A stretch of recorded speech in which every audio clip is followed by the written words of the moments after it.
Saturday, May 15th, the moon is going to be in Cancer all day. So, if you are a Moon Guide subscriber, you would have already checked in to see what kind of activities you should be doing for this particular moon energy, what kind of thoughts you should be focused on, what kind of emotions you should be fine-tuning within you.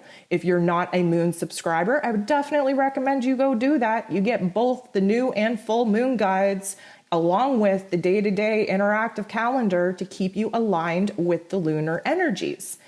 Very affordable. You should definitely invest in yourself. It's the easiest way to learn about astrology and energy of the cosmos and how to fine-tune and align yourself with the luminaries in the cosmos that help us evolve.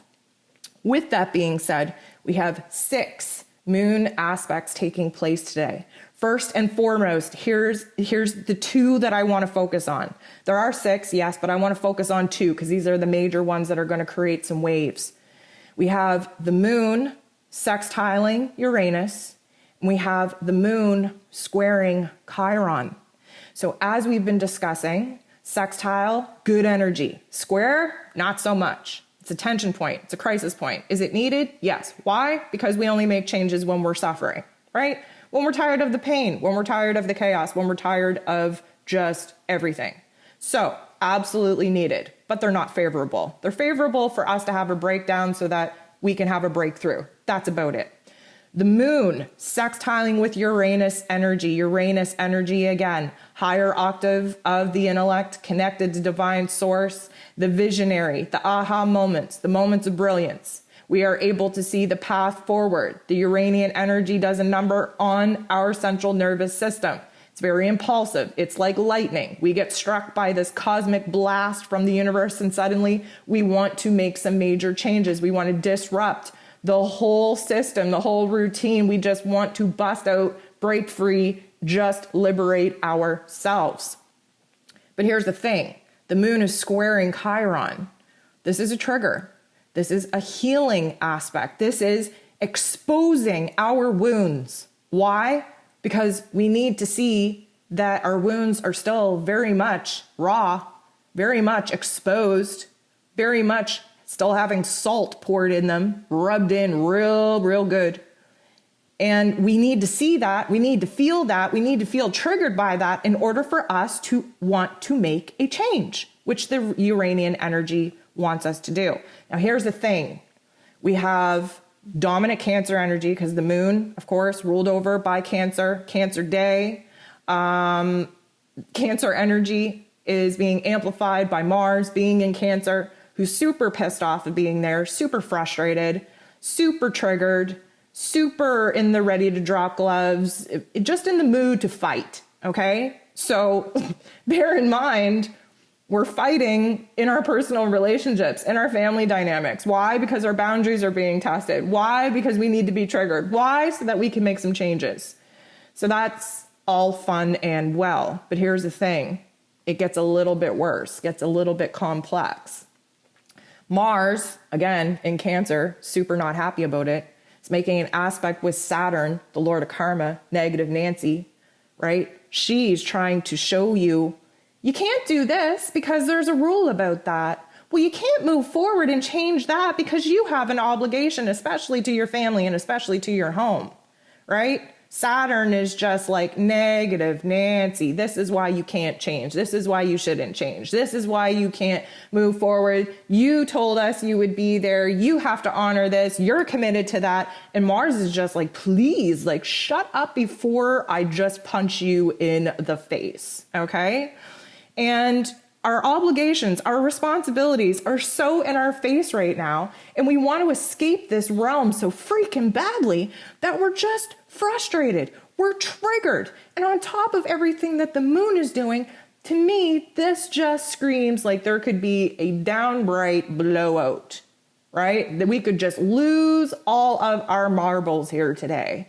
And because we've had this whole week building up, showing us, illuminating for us what it is we need to move away from, what it is we need to put a death to, what it is we need to change, what it is we need to create, this is likely going to be the straw that breaks the camel's back. So I want to prepare you for that. want you to have a heads up about it.